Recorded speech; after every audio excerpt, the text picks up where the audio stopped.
प्रीति काफ़ी मतलब इसके लिए सालों से काम कर रहा है। पाकिस्तान प्रायोजित आतंकवाद है जो हमको साफ साफ नज़र आ रहा है।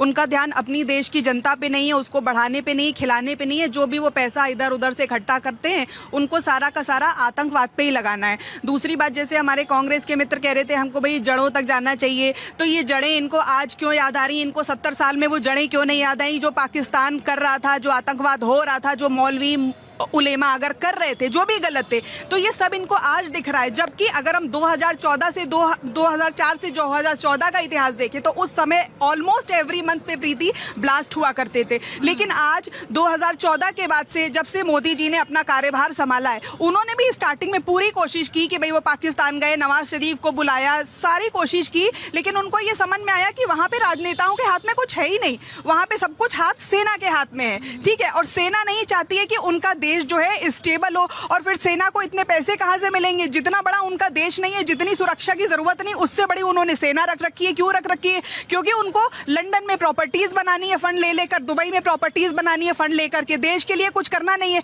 और अगर भारत के साथ वो ये खत्म कर दें, अपनी लड़ाई झगड़ा, राजनेता कुछ सपोर्ट कर ले, देश के बारे में अगर सोच लेंगे, तो क्या होगा कि पाकिस्तान का अस्तित्व खत्म हो जाएगा। फिर उनको जनता की भलाई के ऊपर काम करना पड़ेगा कि जनता कैसे अच्छी शिक्षित हो, कैसे वहां के बच्चों को खाना मिले, कैसे वहां के युवाओं को रोजगार मिले। तो वहां के जो सेना के लोग हैं, सबसे बड़े वो जिम्मेदार हैं, वो ये नहीं चाहते हैं कि भारत के साथ उनके अच्छे संबंध हो। और फिर दूसरा बात है कि हमारे अमन के आशा वाले लोग तो अच्छी तरीके से बहुत सारा प्रयास कर चुके हैं। मोदी गवर्नमेंट जब से आई है, तब से उन्होंने ये काम किया है कि अगर पाकिस्तान कोई भी इस तरीके की घटना करेगा तो पाकिस्तान के साथ व्यापार बंद कर दिया गया, पाकिस्तान के साथ क्रिकेट बंद कर दिया गया, कोई भी बातचीत नहीं रखी जाएगी, कुछ भी हम पाकिस्तान के साथ सामान्य नहीं रखेंगे, उनको उनकी भाषा में सबक सिखाएंगे। लेकिन इनके समय में बस एक पत्र लिख दिए जाते थे, कुछ खंडन किया कर दिया जाता था, ये शोक जता देते थे कि भाई बहुत गलत हुआ, बहुत गलत हुआ, लेकिन सब कुछ पाकिस्तान के साथ ये सामान्य रखते थे। तो इसलिए थोड़ा सा ध्यान